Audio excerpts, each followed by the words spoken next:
it's Megan. And Liz, and welcome back to Noted. This episode is a fun one. It's talking about something that everybody thinks they know a lot about, but they don't know anything about. I don't know. I mean, I think you can definitely gather a lot of assumptions from live shows if you go to enough. Okay, that's true. Which we know that there's a lot of people out there who go to a lot of live shows and they just see the inner workings and you start to learn who the players are. Players, You're right. You're right. This is actually a very true statement, that this is kind of the one topic that if you consume a lot of it, you actually do learn a lot about it if you're not in the industry. Or if you choose to learn about it, because it is something you can learn from observation. I feel like the inner workings of it. And that is live performance. Ooh. Live shows, baby. They are. We don't. I'm like, I don't love them. No. No, okay, that must have changed because those used to be your favorite. You hate the studio. You hate singing in the studio. And you love singing live, and I am the opposite. Here's the thing. Here's the thing about them. I love everything when I'm on stage, when I actually make it to stage, and I'm in the middle of singing the songs. I'm like, this is the best part of the business.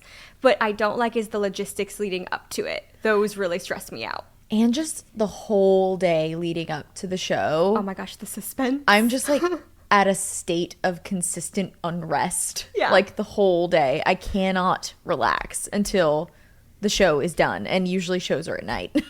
Yes. Okay. So you know what? I do love it. I'm like saying one thing, then you're like convincing me that like you know me better than I know myself. That's just the moral of the story so far, but well, you also stress just naturally about logistics of any situation. I do. And live shows, there are a ton of logistics that go into play.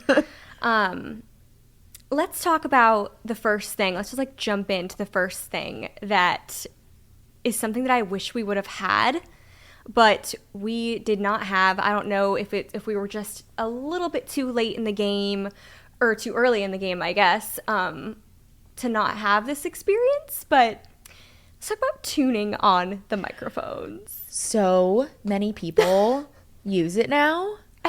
It is standard. I know. If you are singing live and you are like performing at any sort of real venue or you have your own mic situation, you have a tuner on that mic.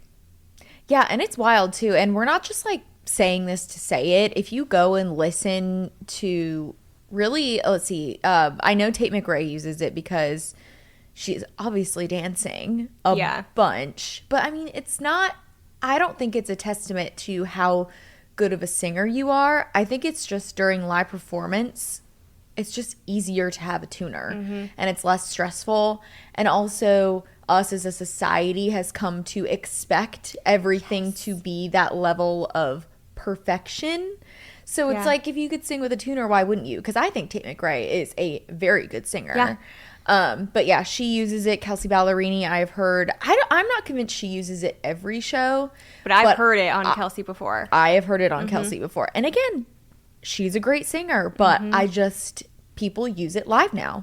Yeah, no, I think you're right about how, like, it is the standard now that, like, you have to sound just like the record. Yes. Which is, honestly, I'm like, that kind of sucks because that's why people go to live shows to, like, get a different experience than the record. Yes. So it's a standard that you have to sound just like the record, but because there's these compilation videos on YouTube of like Camila Cabello's worst notes. Like, do you know what I mean? Yes. It's like 8 times Camila Cabello missed the G note. It's just like, okay, so then next thing you know, she's singing with a tuner because she doesn't want a compilation video of like every time she's missed a note. And that happens. I mean, one time during our Toronto show, I vividly remember my voice cracked during In the Shadows Tonight, and we recorded our audio at that point, and we went back on the bus and just replayed that over and over and over again. We were like crying, laughing. But that's live performance. However, I will say, going back to people wanting and needing to sound like the record, that has always been a thing because when we first started recording in studios, I thought everybody sounded good in a studio because it was a controlled setting. You could do as many takes as you wanted. And then when you got on a live stage, it was just, one time through and You get what you get. Get what you get. And so that's why I thought, when I would listen to like Kelly Clarkson, I'd be like, oh, well, she's really good live, but why did she that wasn't a good performance? Or, oh, she missed that note or whatever. And I was just like, oh, that just means she's like better in the studio. But tuning has always been a thing. Yeah, in the studio. Yeah. I mean, not always. I think it probably started around the late 80s, early 90s. Yeah. But yeah, and then people would say, oh, you're using autotune. Oh my gosh. If we get one more comment on our YouTube, I will never forget, actually. This is so off topic, but I really hold it close to my heart. Our video of Lord's Royals was one of our best vocal performances, if I do say so myself. But that was live. And that was live. And oh my gosh, everybody was like, just, this is so auto-tuned, blah, blah, blah. And I hang my hat on the fact that video was not auto-tuned. But anyways. But that's my point, though, is basically a live performance, you literally can never win because people always are expecting you to sound like the record. And until now, with tuning, you never could live up to it. Yeah. And I'm so bummed. That would have been so nice to have when we were performing all the time. Yeah.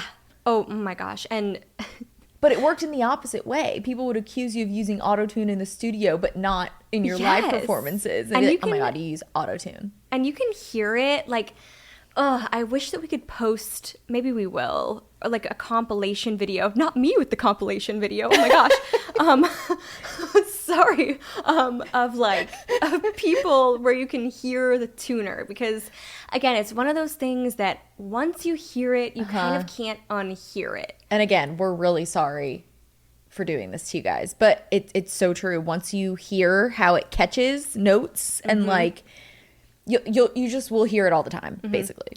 Yeah, we always say that. We're like, to our friends, when we tell them these type of things, we're like, I'm so sorry I ruined this for you. Like, I've ruined this artist for you, or I've ruined this experience for you. So sorry, we're ruining live performance for you guys. I mean, I think it's interesting. I think it's interesting to listen for. It's interesting.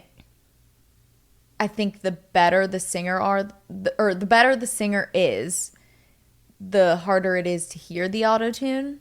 True. But that's why I think, I mean, really only if you're like a really good singer, you can get away with using it, which is the irony. Yeah, so true. Like if you're a bad singer and you can't sing at all and you're like singing with a tuner, it's going to be like T-Pain. And it's going to be really obvious. It's going to sound like a train wreck. Yeah. But it would also sound like a train wreck the other way without it. So it's, I don't know. Yeah, that is so interesting. Do you remember the note that you cracked on in the shadows tonight? Because it's burned in my brain. Yes, because we played it on loop. It's like I'm torn. I wish we had it. I know. Every time we like look at that song, we have to sing that note. I wonder if there's a video of it. It was in the Toronto show. Yep. Was that you or me? It was me. Because my voice didn't crack very often. Mine did. Yeah, exactly. Oh my gosh, mine did. That's why it was so weird. I remember for me, I was like, as I was singing, I was like, oh my God. I really wonder if it's on YouTube somewhere. I hope it is. Okay, moving on to what does touring, the actual act of it, look like, and what does it look like when you go show to show? How did we go about touring? As far as, were we in a van, were we in a bus, et cetera, like how do most people tour? Like when do you get a bus? All of that. Unless you have major label money up front, honey, you are in a rental car or a van. Yeah. We were in a rental car for the Boyce Avenue tour. It was us and our mom driving quite literally around the country in a rental car. And then for the Action Item tour, we were in a van with our band / tour mates. Yeah, and you rent a hotel room. Like when you're in a van, you like, that's kind of like the pro and the con is like, if you're on a bus, you don't have to rent a hotel room for like you and your band. Except you do though. You do have to get a day room. Yeah. Which if you don't know what that is, that's like you literally rent a room at a Holiday Inn or something for like a day. And it's usually a little cheaper. Yeah. So that the band can shower, you can shower, just like go get ready. But, you know, if you have a nice tour bus, there's probably a shower on that. So true. Our bus did not have a shower. Do you think on it. Tate McRae doesn't have a shower? I bet she has a shower. I guarantee she has a shower. Taylor Swift? You think Taylor Swift is like... No, she probably doesn't. She probably just has a bus to hang out in. She probably just flies home. the jet. Yeah. That's a whole other level. Yeah. But going back to the van. So if you remember, there was an era of bands, which I don't know if because we were so in it, that was a thing and like it's still happening today, but I feel like it's not still happening today. But there was like this era of young bands like the Somerset, Hollywood Ending, All-Star Weekend, It was like Action Item, Warped Tour, Baby. Yeah. That would all tour the country and be in these vans. Yeah. And we somehow were part of that like crew. We were like on the outskirts of it. Yeah, because we opened for Action Item. Yeah. And they were also they kind of teetered on the outskirts of it as well. But they were like in it, but not. And then like the big Warped Tour people had buses because we went on the Somersets and Hey Mondays to sing on with that video camera that was literally from the 90s. You remember that? Yes, I do remember that. This is how old we are.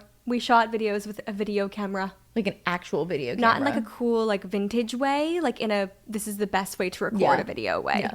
Insane. But the van was fun.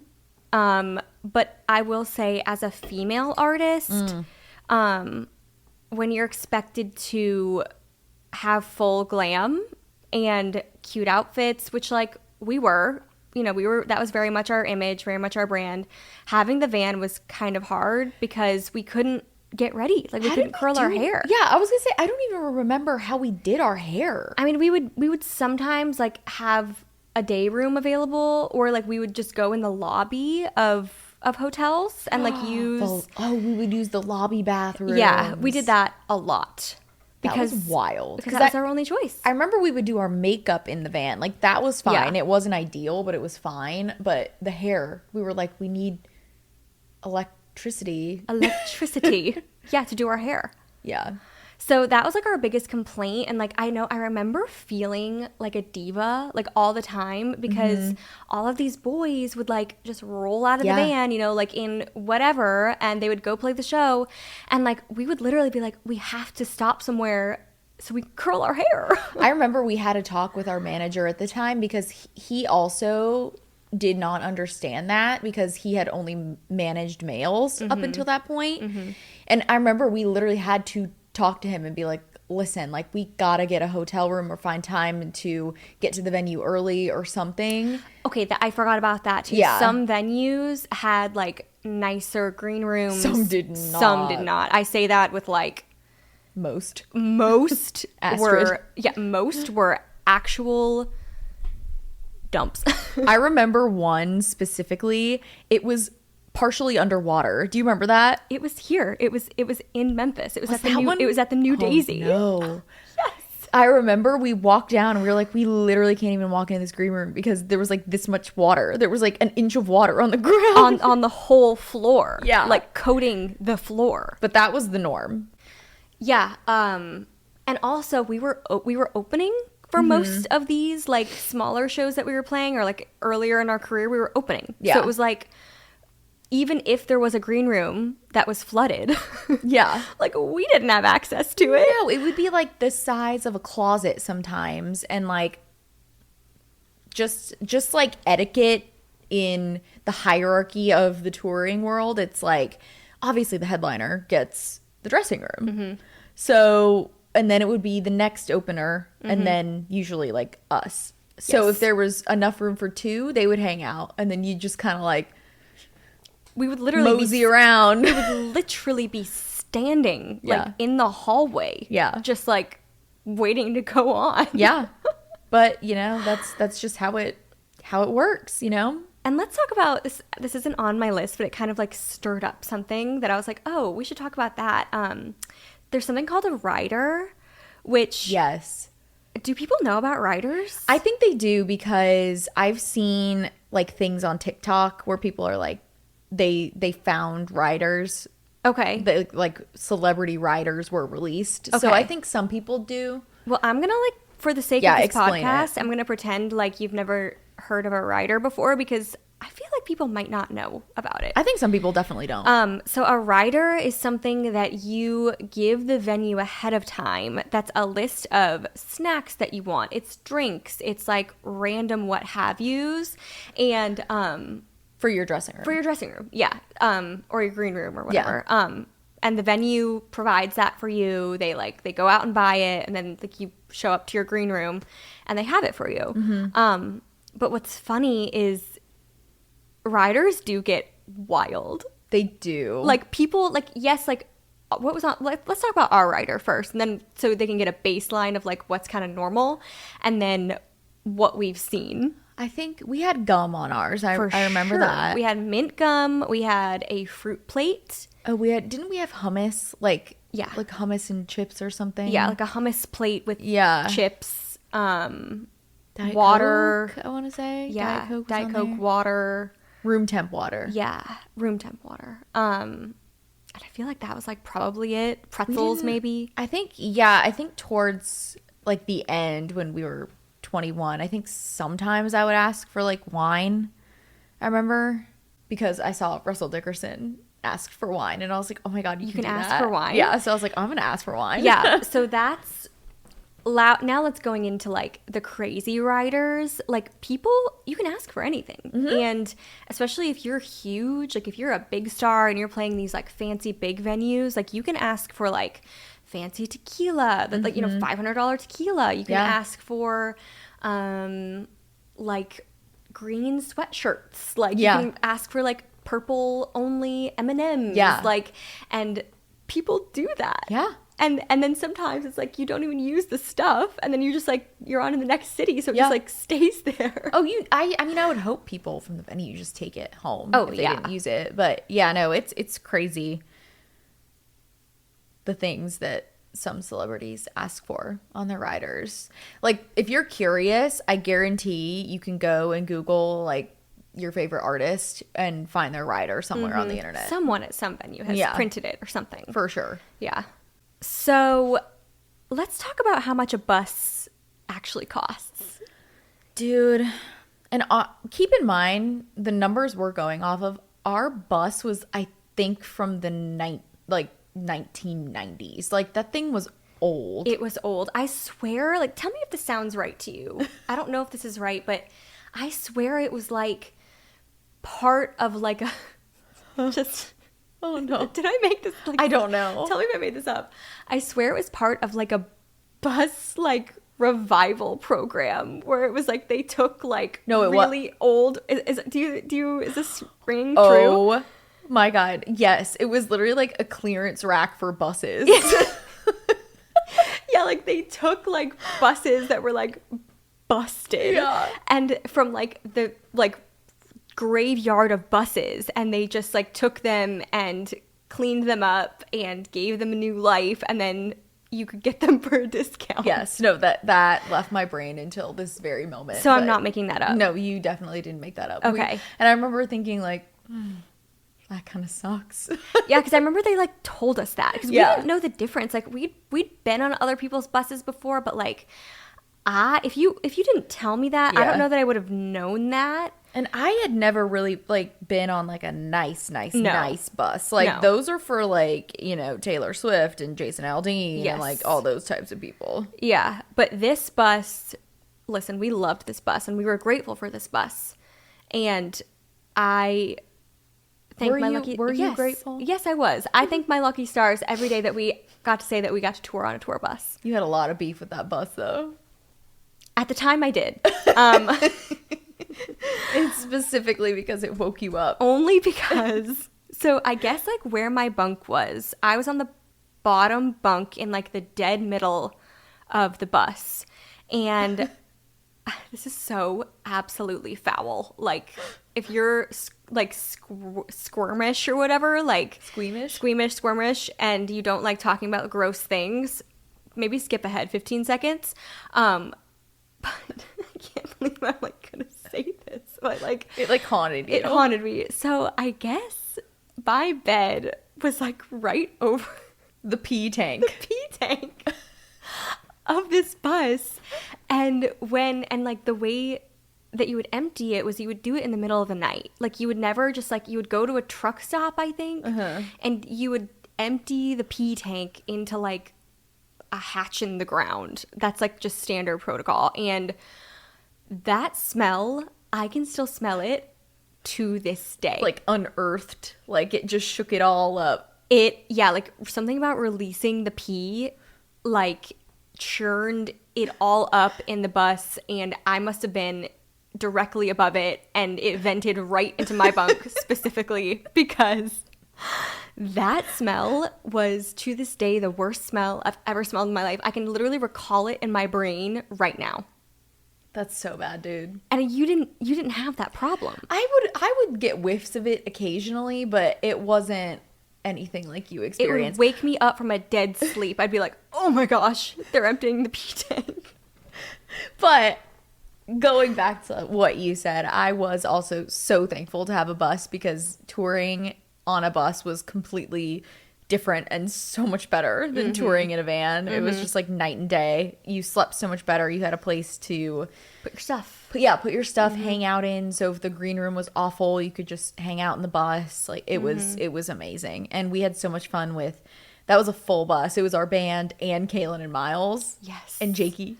Yes. Yeah. So sweet. So yeah, it was wholesome memories only from that bus. I think every bunk was filled. Yeah. Right? I don't think we had a single. And Kaylin and Miles would sleep until literally 2 p.m. Yes, they would. Like us and our guitar player Dan, I vividly remember we like pulled off their covers one time because it was like 2:00 and we were like sick of being quiet.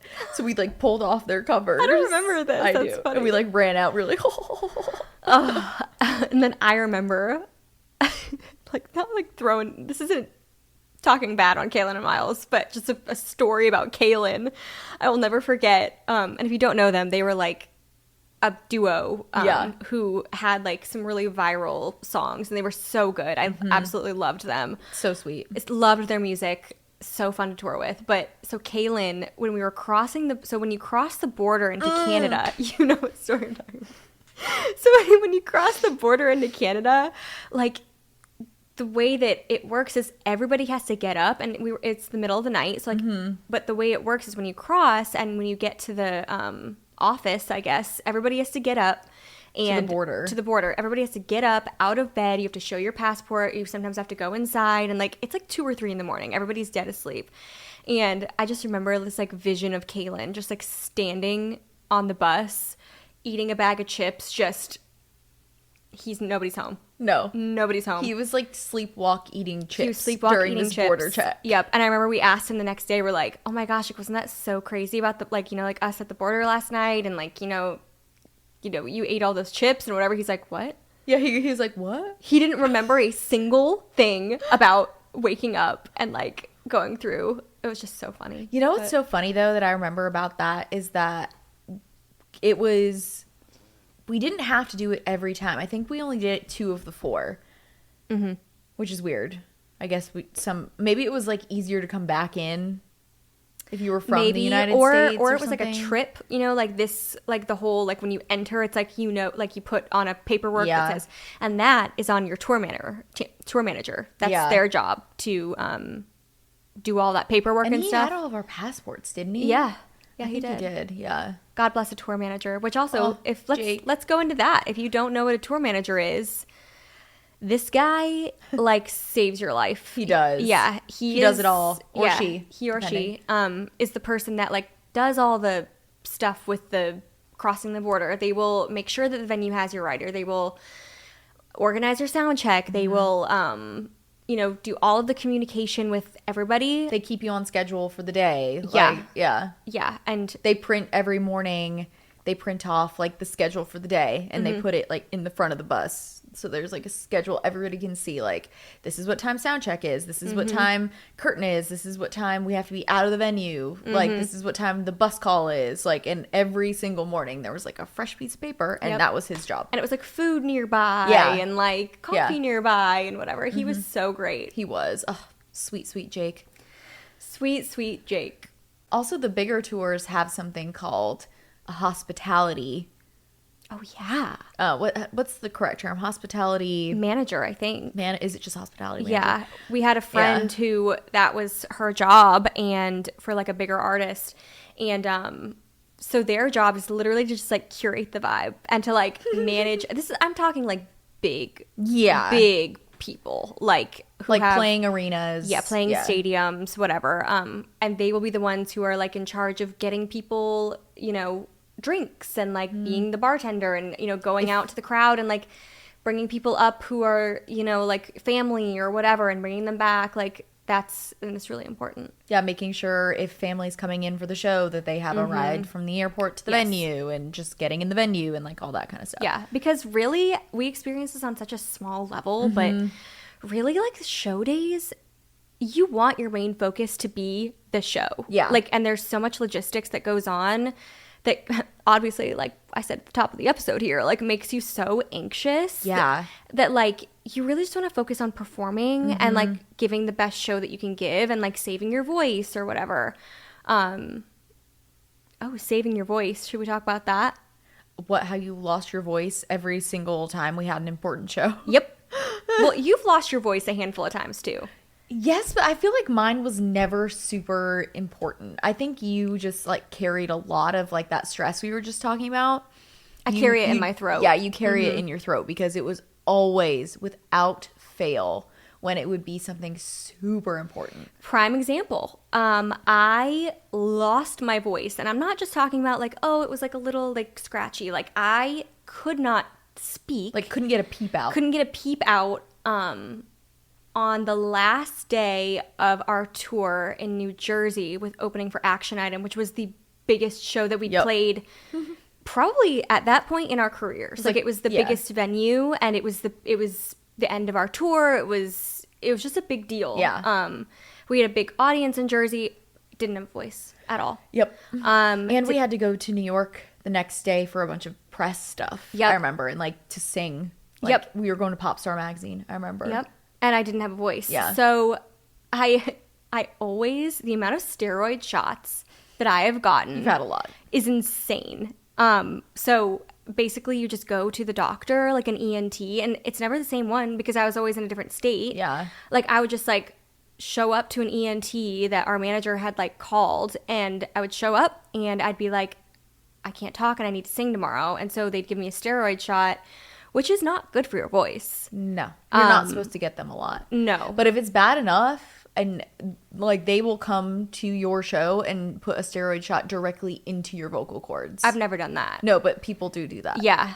Yeah. And because why you don't want to do it is because it's basically tricking your body. Like your vocal cord is still damaged and it's still like wounded. It's still wounded, but the steroid like suppresses the wound basically, and it like tricks you into thinking that like your body into thinking that it's okay, but you're doing kind of a lot of damage when you're singing on it. Yeah. And yeah, you're not supposed to. But that also happened the other time you lost your voice, right before we were recording the Release You music video on tour. Yep, we were doing a live music video in New York, and it was going to be our music video. It's kind of unbelievable. Yeah. Oh my God. And I remember, if you were at this show in Jersey beforehand, I'm so sorry, because to this day that show still haunts me. When you were trying to sing and you just couldn't get anything out. Yeah. Do you remember that? And we were just looking, like the energy was so bad. Where and was like that? It was at a Macy's. Yeah. Okay. And I had to sing like most of the show, and I just thought like I wasn't doing a good job because I wasn't like prepared to. Like I was just singing and playing guitar like by myself, and Liz was just like sitting over on her stool. Because I literally couldn't sing. And like, it was so awkward. And I remember just leaving like that whole ride into the city. I was like, Yeah. But that's why, like, when you see celebrities who are on vocal rest or whatever, like, it's because you have to think these are long days. Like, show days for us anyways, we're like, you know, you are still doing radio promo. So, like, you get up super early, you, like, go to a radio station, you sing there, you talk for an hour there, then you talk for an hour afterwards, and then you're doing a meet and greet for an hour where you're talking for an hour. And then you're supposed to do an hour and a half show singing the whole time. Yeah, and then for us, it would be, like, a radio thing and then a live, like, thing at Macy's. Yes. And all this time, you're talking to the people there, you're talking to the meet and greet, you're singing. And it's just talk, talk, talk, sing, sing, sing, talk, talk, talk. It's like your voice is going all day. So by the time you get to the show, your voice is shot a lot of the time. And that's why it's so important to, like, take good care of your voice. That's something that I wish we would have invested in sooner. Yeah. We had a vocal coach towards the very end of, like, when we weren't even touring. Yeah. But because that truly, like, got us in situations that, me mostly, but it got us in situations that were, like, so unbelievably stressful, and like I couldn't talk during meet and greets, and, like, that's, like, the whole point of a meet and greet, and, like, it just sucked. Like, I did that one radio show by myself in Boston, I remember too. Yes, because I didn't have a voice. Yeah, because you didn't have a voice, and I hated doing shows by myself. The other time I don't know if you lost your voice, you were just sick. The time I did the show by myself in Vegas. Oh no, I was just, like, God, that sick. haunts me to this day too, that one. Oh, it was fine. We're Megan and Liz. Yeah, we're not solo artists. And it's so evident when I perform by myself. Yeah. When was the other time that I lost my voice? You lost it once when we sang the national anthem at a Tigers game.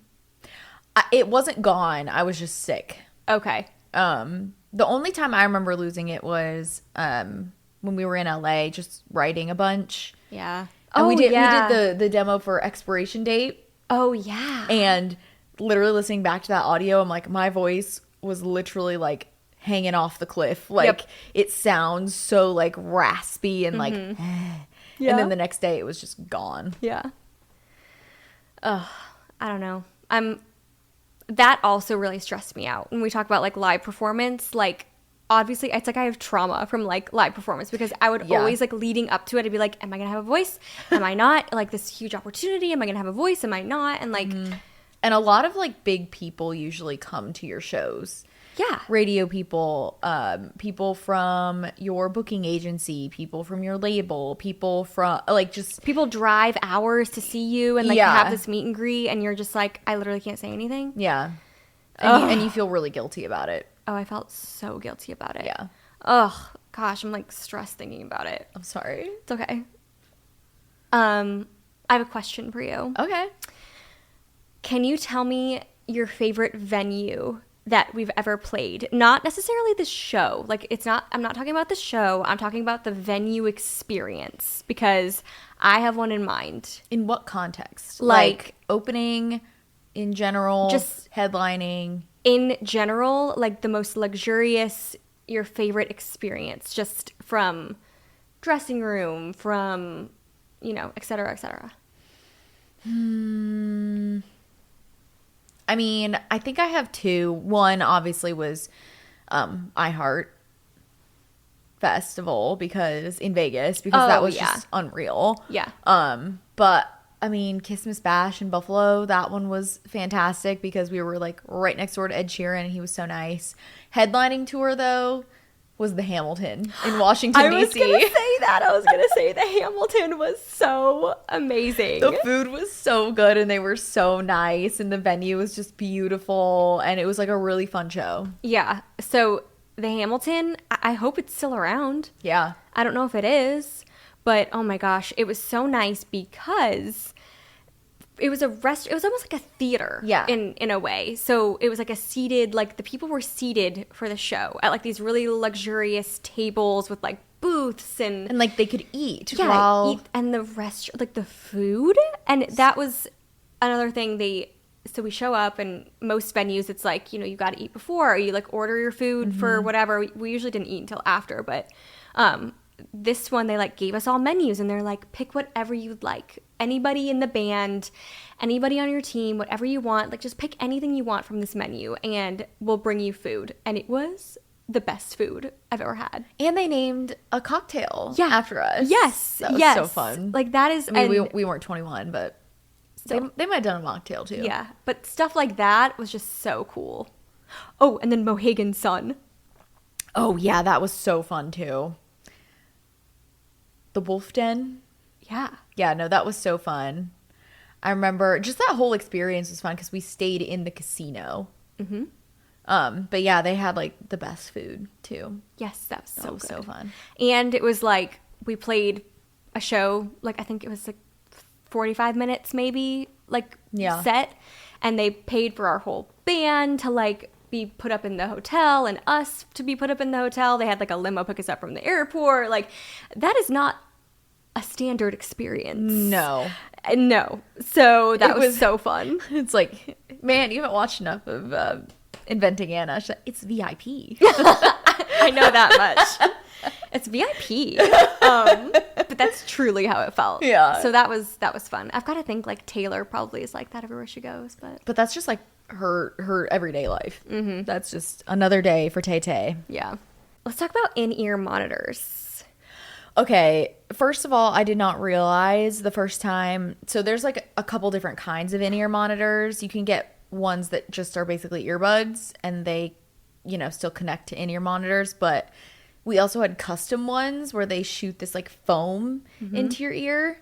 And so it's like literally when you put them in, it is molded to your ear. Mm-hmm. Those though, oh my gosh, sometimes I would take them out at the end and my ears, I know I did damage. Like they would be ringing. Mm-hmm. But I mean, you need them because otherwise you can't hear the band behind you or the beat or the key, except they did let me down a few times. Like I started taking them out when we were singing because and you see that. Like I'm sure like if you've seen any sort of live performance, like you see sometimes performers will take an in-ear monitor out and they'll stand there and they'll be like, like soaking up the crowd or whatever.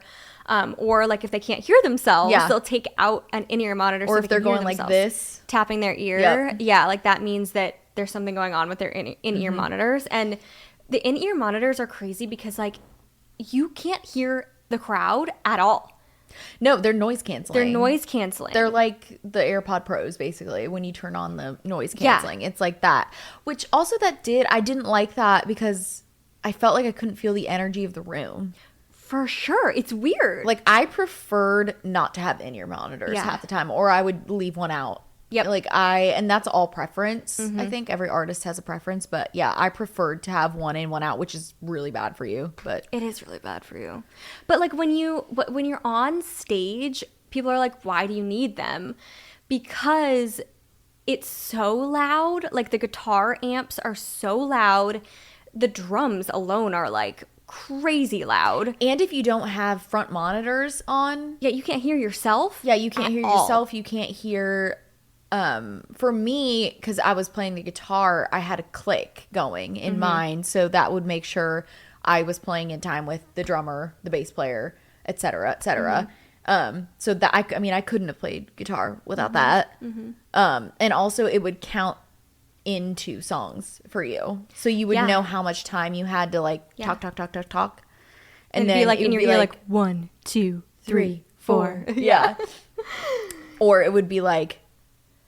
If you needed longer, it would go like 1, 2, 3, 4, 5, 6, 7, 8, so that you knew you had to like get into the song. Or like in our case, our guitar player like would sometimes like put in like because you could hear the other microphones, so like sometimes like the guitar player would be like give us a minute, like we need a second, like talk a little bit more, like whatever, like I need to retune or like and whatever. You could hear them talk, so they were talking to us in our ears, but the audience couldn't hear it. So he would because he would mute his like he could mute his mic to like the out. Man, that was wild. I know. It's wild. And like as a performer, you really have to like get used to it. And like when we played smaller shows or if it was just us like and the guitar, we would never use them. No. Because again, I preferred not to. Yeah, because you literally can't hear people. So like if people are like screaming your name or like saying like anything, you can't hear them, and you're just like looking at them, and you're like, yeah, hey. I just liked to feel connected. Yeah. And I wish I would have had them though for the national anthem. That's a really hard thing to sing. Yeah, I mean, in those outdoor, it's only baseball stadiums. It's so echoey. I feel like the arenas are really echoey too, but the baseball arenas were the worst because it was like boom, boom, ricochet. Boom. It was just like back and forth. But the arenas were tough too, but I feel bad for the people that have to sing the national anthem. I really do. Like especially with another person. It's the hardest song to sing. It is, and those words, you forget them. You think you know them. You don't. And then you get up there and you're like, do I know them? Yeah, everybody's looking at you like, do you know the national anthem? Yeah, and if you mess it up, you're not a loyal American citizen of this country. Yeah, we've had some traumatic national anthem there's just so much pressure on it, and you feel the pressure every time you sing it. I hate singing the national anthem. Yeah, I love it for our country. Yes. Hate it for myself personally. Hey, I'll sing it in the shower all day. Not the national anthem in the shower. Not a true American. Just feeling really patriotic today. Yeah, just gotta love it. There was one show specifically I remember when I couldn't hear myself. Which one? It was Nashville on the Action Item tour, and I watched this video back, and I remember in my in-ears I was like, I absolutely just demolished that note in the most positive way. Like, I hit it perfectly. Watched the video back, so unbelievably flat. And I was like, like so embarrassed. And Megan Mace compilation video. No, it was like, and I remember it was during Better Than Me. It was the No One Knows You Better Than Me, that one. Yeah. And I watched back and it was like, no one knows you better than me. Like, no, it was me. It was so bad. I can't even recreate it. But if there's any videos, I hope there's not any videos out there. But ever since that, that's when I stopped trusting in-ears.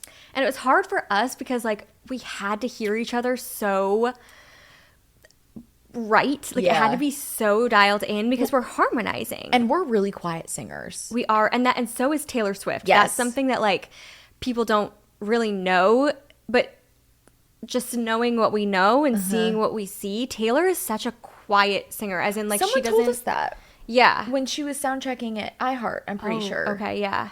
They said that she is also like a very, very quiet singer, and so her mic is so loud. So sensitive and so loud. But that's why a lot of people think that she's lip syncing when she's singing live, because she's such a quiet singer, and it's like any little thing that she does, that mic's gonna pick it up. Like the mic is so sensitive because that's just how some people are. You know, you're either Kelly Clarkson or you're like Taylor Swift. Yeah. Yeah, and we're more on the Taylor Swift end of things, where we're just really quiet singers.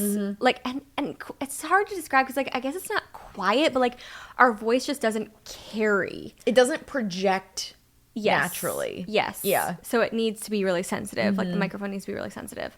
But yeah, we've had some major issues where we can't hear each other, and like that's just a disaster for us. Yeah.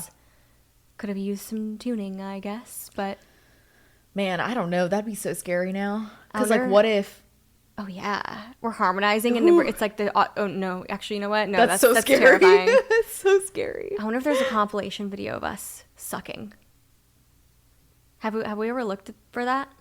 I personally don't ever go fishing for negative things. I feel like that wasn't even a thing though when we were like performing a lot. You know, it's more of like a thing these days. Yeah, specifically with I've seen so many Fifth Harmony ones. Yeah, no, me too. Oh man, I miss them. Me too. Love those girls. And I say miss them as like an artist. We're not personal friends with Fifth Harmony. So we like went to a concert in Nashville and paid extra for an upgrade to be closer to the stage because we're Fifth Harmony fans. Worth every penny. But man, they've got some good compilations. They've also got a lot of them like fighting and like them on the red carpet, like with Lauren. She's like, "Can you? Yeah, like can I stand on this side because my hair?" And Dinah Jane's like, "No." Them showing up to like the VMAs on that like army truck. Yes, they're all in like gowns on the army truck, and everyone's like, What? Yeah. I'm telling you, if you're a Fifth Harmony fan and you just like have a bored Wednesday afternoon, just Google like They're fun. YouTube on like Fifth Harmony Lore. Yeah. They're so fun. Okay, so we went over some great venues, and I guess we kind of touched on some other venues that weren't so good. The Water. Do you have any other live show performances that you remember being bad? Bad? As far as, and again, I'm not talking about the actual like audience, because it's rare that we have like shows where the audience is bad. I'm talking about the venue, like the actual the experience top to bottom.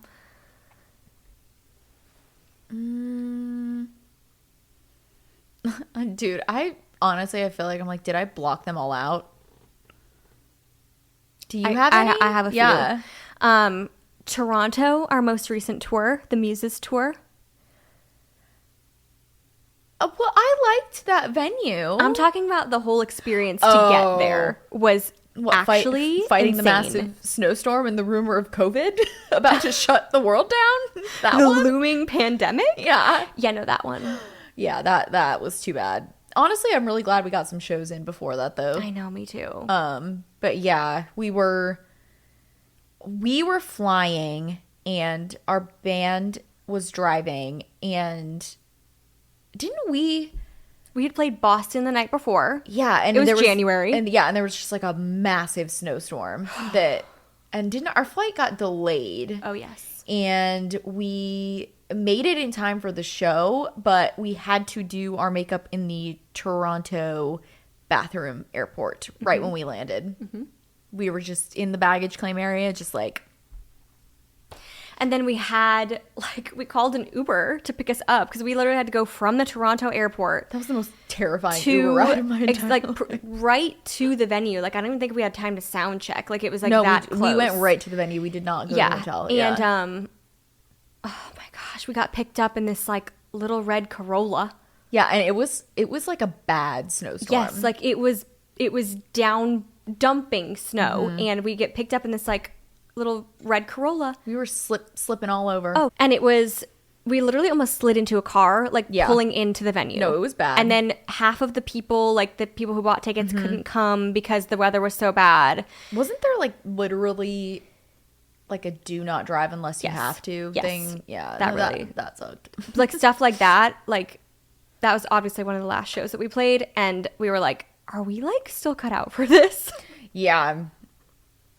Because it was just so stressful and so like disappointing. Yeah, it was just hard. But Toronto always, like, the fans there are just always so fantastic. Yeah, no, that's so true. There's so many great people in Toronto that I always look forward to seeing, and that always makes up for it.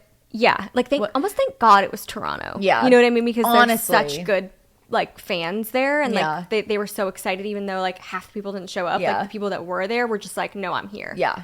Like, we're here. Yeah. The other one I have is Tucson, Arizona. Don't speak of Tucson, Arizona. Yeah. Oh, I'm speaking about Tucson, Arizona. Us and the 5 people that were there. And with the broken glass on the stage. Yeah. If you followed us for any amount of time, you knew that on tour we performed barefoot. What a choice that was. I mean, I understand it because, like, I just, it's more comfortable. Yeah. But yeah, so, and also that just became like a thing. I don't know why. I know. Whatever. But yeah, they were like, oh, sorry, you can't perform barefoot because somebody broke a beer bottle on this stage last night. So it was just like, already we were like, that kind of sucks. And then 5 people showed up. And the venue was just not good. Like, it was just like, it was so busted. Picture a freestanding garage. Yep. With like a door. Stage built in like 1985. Yeah. And like equipment from like 1985 with broken glass all over the stage. Yep. And then 5 people showed up. God bless those 5 people. Yeah. But man, we were just standing there like, this one feels bleak. Yeah. This one feels bleak. It was a weird stop. Especially, I think it was because it was sandwiched in between 2 really good shows. Yeah. So we were like, what happened? Yeah. But, it is what it is. Okay, so branching outside of our specific performances and show experiences, what is your favorite show that you've ever been to as a fan? That's a great question. I know. Huh. We don't really go to a lot of shows because well, for me personally, I just feel like I know too much. Yeah. And I have to be like a really big fan to go to a show. And also I hate to say it, but I'm snobby. Like Yeah. I like high production value and at this point in my life, like I like to sit. I'm so sorry. I know. so sorry. I'm so sorry. But like I like to sit and like enjoy a show. Like I don't love to like stand in general admission. I know people are just like throwing their phones right now, like swerving off the highway right now, like of me saying that. We're but also short. So if it's like GA only, it's really hard for us to see. Yeah. And I just don't want to fight the crowd. Like I prefer an arena stadium show, I think. too. I think, I mean, you have to say Taylor Swift, right? Eras. I mean, like the Eras tour was, I mean, you're not going to get any better than that. No, it was fantastic. It's just the production value. Like I knew every song. It was like the thrill of the surprise song. It was everybody was dressed up. I mean, it's just like you can't beat the Eras tour. Like, I loved Fifth Harmony too. Fifth Harmony was so like fun. that was really fun. Mm-hmm. I also love like a classic band. Like I recently saw the Goo Goo Dolls. Oh yeah, you did. And I was like pleasantly surprised. Yeah. Like I went not because I was like, wow, I love the Goo Goo Dolls and like can't, like I've got to buy these tickets. It just kind of happened to be like a situation where a friend had an extra ticket. And seeing like a really classic band like that, like bands have been touring for 30 years. It shows. And that is so fun to see. That's how I felt about Rascal Flatts too. Yes. Like just so polished, just A really machine. good at what they do. And it shows. Also, Lady A was fantastic live. Like I would see them tomorrow if they were playing an arena show. Yeah, I think the moral of the story is like we like seeing performers that are like veterans. I mean, like Keith Urban, he just- never misses. yeah, just seeing a show from somebody who's been touring for 30 years is just such a treat, you know? And obviously they love doing it, and yeah, that's really fun. And we like a seat. And we like a seat. Like, I'm sorry, we're just at that point in our lives. I just want to sit. I just want to sit and like enjoy like the you know, refreshments. Yes. And yeah. All right, well, I think that wraps it up for this episode. Yeah, live performance. Yes. I hope you learned something. Yes. Hope you got some tea about something you didn't know about.